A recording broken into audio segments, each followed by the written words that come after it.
जय हिंद बच्चों, welcome to knowledge armoury और आप सभी का स्वागत है हमारे नॉलेज आर्मरी चैनल में। तो हम आज आपके लिए एनडीए का एग्ज़ाम आ ही गया है और उसकी प्रिपरेशन आप सभी कर ही रहे हैं। उसकी प्रिपरेशन को देखते हुए कि बच्चों ने क्या क्या प्रिपरेशन करी है और कैसे करी है, उसी हिसाब से हम कुछ क्वेश्चंस का एक सेट बना रहे हैं, क्योंकि आपके एनडीए के एग्जाम में जो फिजिक्स का वेटेज रहता है वो बेटे 25 से 28 क्वेश्चन के बीच का माना जाता है कि ये 25 से 28 के बीच आता है। तो ये लगभग ये मान के चलो कि 100 क्वेश्चंस आप 100 नंबर जो सेट है आपका वो फिजिक्स का बनता है आपका, ठीक है।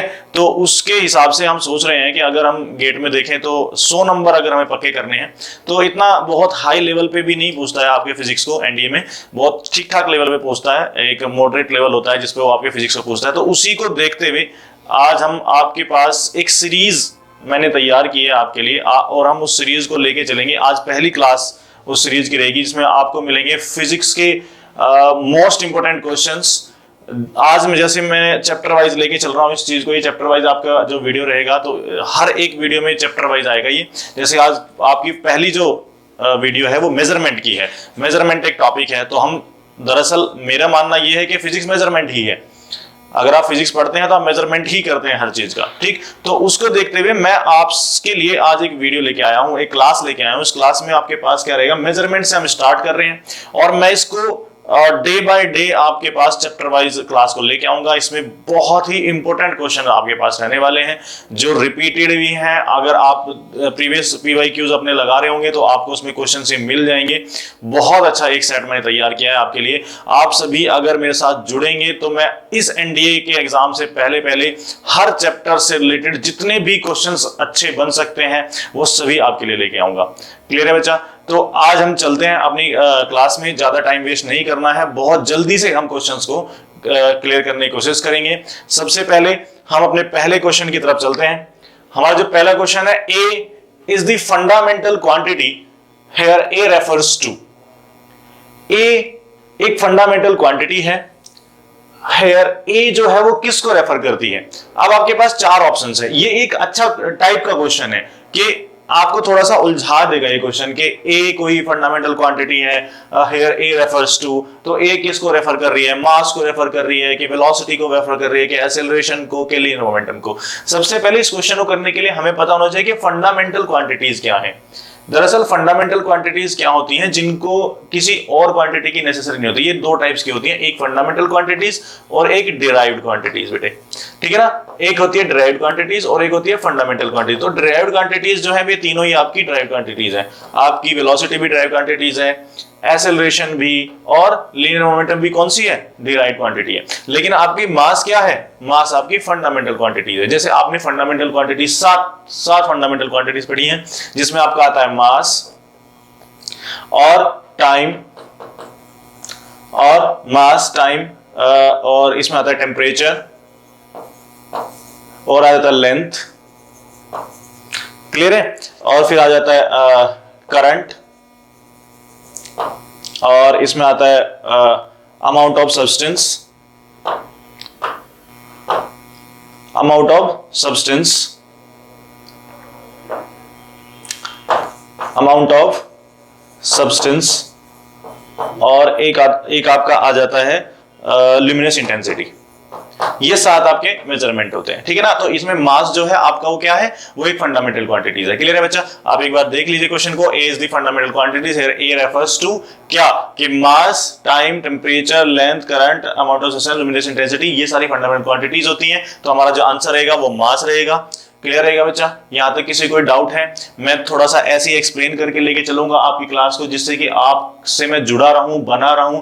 और इसी हिसाब से हम नेक्स्ट क्वेश्चन को लेके चलते हैं। नेक्स्ट क्वेश्चन है, how many wavelength of KR86 are there in 1 minute. ये क्वेश्चन आपको पहले कभी देखने को नहीं मिला होगा, ठीक है ना। बहुत अच्छा क्वेश्चन है, how many wavelength of KR86 are there in 1 minute. अगर इस क्वेश्चन को हम देखें तो अगर मैं आपको बताऊं तो आपके KR86 में जो आपके वेवलेंथ होते हैं वो होते हैं 605 नैनोमीटर। क्या होते हैं बेटे? 605 नैनोमीटर। और अगर मैं इसकी वेवलेंथ फाइंड करने जाऊंगा तो वेवलेंथ फाइंड करने के लिए 1/605 और मुझे मीटर में कन्वर्ट करना है तो इंटू नैनो को 10⁹ ये इसका कैलकुलेशन होगा बेटे, ठीक है ना। ये कैलकुलेटिव क्वेश्चन है, क्लियर है? ये क्या है? कैलकुलेटिव क्वेश्चन है, इसको कैलकुलेशन करना पड़ेगा आपको। इसका कैलकुलेशन मेरे हिसाब से आएगा 165, ठीक है, तो हमारा ये आंसर आ जाएगा 165B, 1650763.73।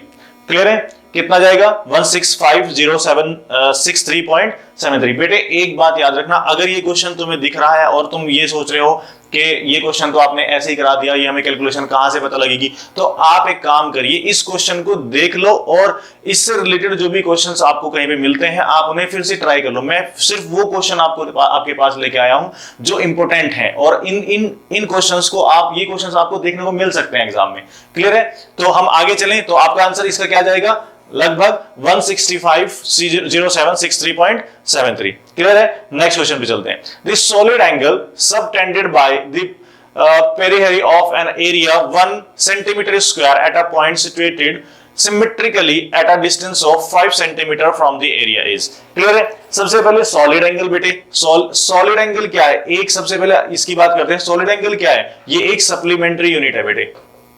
कौन सी यूनिट है? सप्लीमेंट्री यूनिट है। आपने देखा होगा ना, अभी 2 यूनिट आपके उसमें ऐड करी गई हैं सिस्टम में, international system of unit. International system of units में आपके जो एसआई यूनिट है या एमकेएस, जो एमकेएस सिस्टम है आपका, उसमें 2 यूनिट और ऐड की गई हैं। एक प्लेन एंगल, एक आपका प्लेन एंगल और दूसरा आपका सॉलिड एंगल। ठीक है ना? ठीक है ना? कौन सा है? एक आपका प्लेन एंगल है, एक आपका कौन सा है? सॉलिड एंगल है। क्लियर है? चलो फिर ये देख लेते हैं आप। सबसे पहले अगर मैं आपके यहां पे देखूं, आपके पास क्या है? The periphery of the area of centimetre square at a point of situated by symmetrically at a distance of 0.5। इसकी तो कैलकुलेशन भी नहीं करनी पड़ेगी आपको, इसकी क्या ही कैलकुलेशन करोगे, ये डायरेक्टली आंसर है। कितना? 4 × 10⁻²। क्लियर? कितना? 4 × 10⁻²। अगर इसकी भी कैलकुलेशन करनी पड़ रही है तो बेटे कहीं दिक्कत है। ठीक, अगर इस क्वेश्चन को भी देख के कैलकुलेशन करनी पड़ रही है तो कहीं दिक्कत है, अभी एनडी की प्रिपरेशन अच्छी नहीं है, आप उसे बेहतर कर लीजिए। क्लियर है? आप एक बार इस क्वेश्चन को देख लेना, मैं आगे बढ़ रहा हूं, मैं नहीं कराऊंगा इसकी कैलकुलेशन, जरूरी नहीं। विच of the following is not a physical quantity? देखो बेटे, फिजिकल क्वांटिटी कौन सी एक फिजिकल क्वांटिटी नहीं है? अच्छा, फिजिकल क्वांटिटी का मतलब यहां से क्या है? अगर मैं किलोग्राम को देखूं तो क्या किलोग्राम फिजिकल क्वांटिटी है बेटे? क्या किलोग्राम एक फिजिकल क्वांटिटी है? नहीं, not a physical quantity. Which of the following is not a physical quantity? नहीं है, किलोग्राम एक फिजिकल क्वांटिटी नहीं है। मास भी एक फिजिकल क्वांटिटी है, इंपल्स भी एक फिजिकल क्वांटिटी है, टाइम भी एक फिजिकल क्वांटिटी है। क्लियर है? तो कौन सी नहीं है? किलोग्राम आपकी फिजिकल क्वांटिटी नहीं है। आगे चले, next question. The quantity having the same unit in all system of unities. The quantity having the same unit in all system of unities, having the same unit in all system of unities। Quantity कौन सी है जो same unit रखती है? the quantity having the same unit in all system of unities, और जो सभी unit system में क्या है? सेम है। ध्यान से इस क्वेश्चन को भी पढ़ना पड़ेगा, मुझे पता नहीं क्या ही समझ में आ रहा। The quantity having the same unit in all system of unit. सबसे पहले आप एक बात देखिए, 3 सिस्टम ऑफ यूनिट्स हैं। सबसे पहला आपका यूनिट सिस्टम कौन सा है बेटे? सबसे पहला था आपका एफपीएस सिस्टम।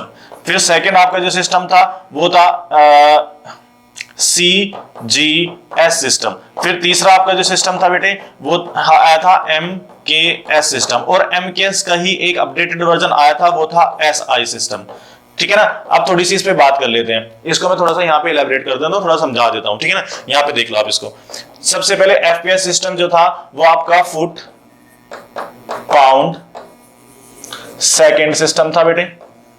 ठीक है? अगर सीजे सिस्टम की बात करें तो ये कौन सा था? ये आपका था सेंटीमीटर ग्राम सेकेंड। ठीक है ना?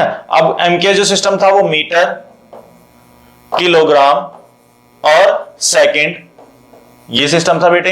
ये था जिसमें 3 यूनिट्स थी, मीटर किलोग्राम और सेकेंड यूनिट्स था। ठीक है ना? इसको आप बोलते थे ब्रिटिश सिस्टम भी बोलते थे इसको बेटे आप। ये ब्रिटिश सिस्टम था, ये आपका फ्रांसिस सिस्टम था, फ्रेंच सिस्टम था बेटे। ये आपका बिजनेस सिस्टम था। इनके अलग अलग नाम थे बेटे।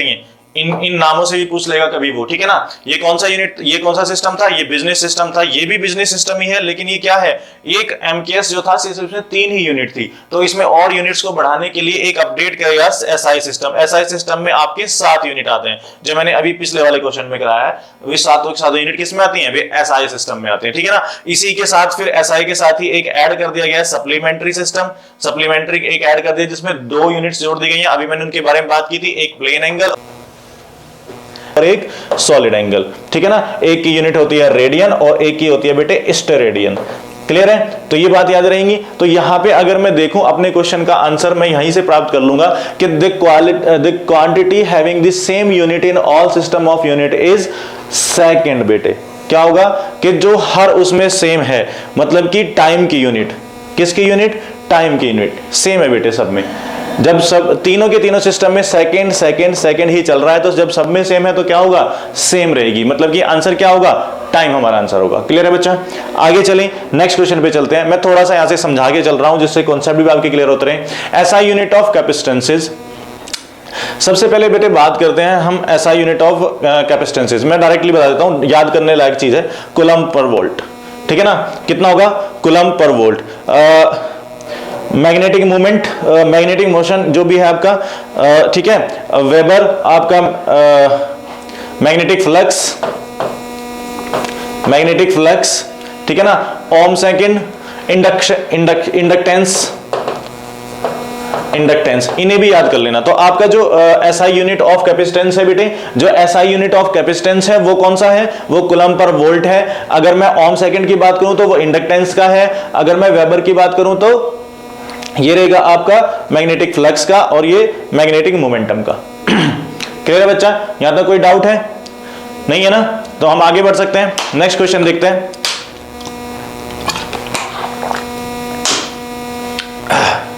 नेक्स्ट क्वेश्चन देखते हैं बेटे। The damping forces on an oscillator is directly proportional to the velocity, the unit of the constant of proportionality is. अगर मैं बात करूं कि इस क्वेश्चन को करने के लिए, क्वेश्चन ने सारा सारा हमें दे दिया है, ध्यान से देखना। The damping forces, force F in oscillator is directly proportional to the velocity, directly proportional to velocity, then F is equal to k v, एक कांस्टेंट के ले लेंगे, एफ इज इक्वल टू कितना, केवी। तो k अगर मुझे यहां से कांस्टेंट फाइंड करना है, प्रोपोर्शनलिटी फाइंड करना है, तो k इज इक्वल टू कितना, f अपॉन में v। क्लियर है बेटे। तो f अपॉन में v, तो यहां से इस फॉर्मूले से मैं अपनी यूनिट्स को फाइंड कर सकता हूं। कोई प्रॉब्लम होगी बेटे, मैंने आपको बता दिया है कि damping forces and oscillator is directly proportional to velocity, then directly proportional to velocity, then एक कांस्टेंट वैल्यू, एक कांस्टेंट वो ले लेंगे हम प्रोपोर्शनल कांस्टेंट, तो k इज इक्वल टू कितना, f अपॉन में v। यहां से आप फाइंड कर लेना, मेरे हिसाब से C का आंसर आएगा, या फिर आप इसका कमेंट में आंसर दे देना, ठीक है ना। क्लियर है। आगे चलें, नेक्स्ट क्वेश्चन देखिए। आप यहां से फाइंड करना है इसको, क्योंकि फाइंड करने से आपको पता लगेगा कि फोर्स की क्या है और वेलोसिटी की क्या है, ठीक है ना। वहां से फाइंड करना। नेक्स्ट चलते हैं। Number of fermi in 1 metre is, number of fermi in 1 metre is, ध्यान से देखें कि number of fermi is 1 metre is 10⁻15। Clear है। अगर मैं 1 फर्मी की बात करूं, 1 फर्मी जो होती है वो होती है 10⁻15 मीटर में। अगर मैं मीटर फाइंड करने बैठूंगा तो ये 10⁻10 प्लस की 10 आ जाएंगी, 15 आ जाएंगी, सॉरी। क्लियर है ना। तो फर्मी कितनी होंगी, प्लस की 15 होंगी। नेक्स्ट चलें। Number of degrees present in 1 radian is, number of degrees present in 1 radian is. अगर डिग्री को रेडियन में कन्वर्ट करना होता है तो बेटे आपको सिंपल पता है कि 180 अपॉन में पाई। क्लियर है ना, सिंपल 180 अपॉन में पाई, तो 180 अपॉन में 22 अपॉन में 7। तो ये कैलकुलेशन आप कर देंगे, आपका आंसर आ जाएगा। चारों में से आप आंसर करके कमेंट बॉक्स में डाल देंगे। क्लियर है। अगर कैलकुलेशन हो जाए तो इसके कमेंट बॉक्स में आप डाल के आगे बढ़ जाना। क्लियर है बच्चा। समझ में आ रहा है यहां तक? जो भी मैंने आपको क्वेश्चन कराए हैं, क्वेश्चन सारे के सारे इंपॉर्टेंट हैं, ठीक, सभी क्वेश्चन इंपॉर्टेंट हैं, उनको ध्यान से आप करते रहिए, इनमें से ही आपके एनडीए में क्वेश्चंस आ जाएंगे, मैं आपको बोल रहा हूं, मेजरमेंट से ऊपर कुछ नहीं पूछने वाला है वो, क्लियर है? आगे चलते हैं। विच one of the following is not a unit of British system of units? अच्छा, मैंने अभी पीछे कुछ क्वेश्चन में आपको ब्रिटिश सिस्टम के बारे में बताया था, तो ब्रिटिश सिस्टम जो आपका था वो था फुट, पाउंड, सेकेंड। तो बेटा अब बचा कौन सा? फुट भी आ गया, पाउंड भी आ गया, सेकंड भी आ गया, मीटर बच गया, आंसर आपका मीटर। क्लियर है? बहुत सिंपल सा क्वेश्चन कि which one of the following is not a unit of British system of units? Then foot, pound, second जो था आपका ब्रिटिश सिस्टम था। अब ब्रिटिश सिस्टम तो ये था बेटे, मीटर आपका नहीं है। क्लियर है? आगे चलें, next question. Pascal is the unit of, pascal is the unit of किसका? स्ट्रेस का यूनिट है बेटे, डायरेक्टली याद कर लो, डायरेक्टली याद कर लो क्या है? Pascal is the unit of stress. आपका एनर्जी का पता होगा यूनिट, वर्क का और फोर्स का, तीनों का पता होगा, लेकिन ये किसका है? स्ट्रेस का है। नेक्स्ट चलते हैं, आगे चलते हैं। If the size of bacteria is 1 mu then the number of bacteria in 1 metre length will be, कितना होगा? 1 मिलियन। कितना होगा? 1 मिलियन। क्लियर? अगर एक बैक्टीरिया 1 म्यू, म्यू की वैल्यू आप मुझे कमेंट बॉक्स में बताएंगे म्यू की वैल्यू कितनी होती है, 1 म्यू इज इक्वल टू कितना होता है? Then the number of the bacteria in 1 metre length will be, clear है? कितना होगा? 1 मिलियन होगा। नेक्स्ट चलें, next question. Among the given following units which one is not unit of length? Angstrom, fermi, parsec, तीनों की तीनों आपकी length की यूनिट है बेटे। किसकी यूनिट है? लेंथ की यूनिट है। कौन सी नहीं है? बर्न। बर्न आपकी किसकी यूनिट है? बर्न आपकी होती है हीट, जो आप हीट आपकी कैलोरी, जो कैलोरी होती है, या फिर आप इसको बोल सकते हैं पावर में या एनर्जी में आप यूज कर सकते हैं। देन एंगस्ट्रॉम, फर्मी और पार्सेक आपकी किसकी है? लेंथ की है। और बर्न किसकी है? आपकी एनर्जी की है। Which of the following has unit but no dimension? दरअसल स्ट्रेन एक तरह का स्ट्रेस प्रेशर होता है, रिलेटिव वेलोसिटी आपको पता है, वेलोसिटी की भी डायमेंशन होती है, डेंसिटी की भी, रिलेटिव डेंसिटी की भी डायमेंशन होती है, एंगल, एंगल की कोई डायमेंशन नहीं होती बेटे, ठीक है ना? एंगल जो होता है, angle theta is equal to होता है एल अपॉन में आर, ठीक? तो ये होता है मीटर अपॉन में मीटर, ये क्या कर जाता है? ये डायमेंशन लेस रहता है बेटे, इसकी कोई डायमेंशन नहीं आती है, ठीक है ना? तो एंगल आपका क्या रहेगा? वो आपका डायमेंशन लेस रहेगा। विच of the following has unit? Unit है, क्योंकि यूनिट किसमें, अभी मैंने तुम्हें बताया था कि यूनिट किसमें है, ये सप्लीमेंट्री यूनिट है बेटे। कौन सी है? सप्लीमेंट्री यूनिट, जिसमें एंगल, प्लेन एंगल और सॉलिड एंगल दोनों को बताया गया है, सप्लीमेंट्री में डाला गया है दोनों को। और इसमें आपके अब जब 9 हो गए हैं, पहले आपके एमकेएस जो सिस्टम था, एमकेएस सिस्टम में आपके ये 3 ही थे, मीटर, किलोग्राम, सेकंड। फिर इसमें एक अपडेट किया गया वर्जन, जिसे एसआई सिस्टम बनाया गया, जिसमें आपके 7 यूनिट थे। 7 के 7 यूनिट मैंने पहले क्वेश्चन में बता दिए हैं। अब इसमें 2 और ऐड कर दिए हैं। वे कौन से आपके? वे सप्लीमेंट्री यूनिट है। वे सप्लीमेंट्री यूनिट कौन कौन से हैं? एक आपका प्लेन एंगल है और एक आपका सॉलिड एंगल है। और इन जो प्लेन एंगल होता है वो रेडियन में नापा जाता है, और जो सॉलिड एंगल होता है वो स्टेरेडियन में मापा जाता है।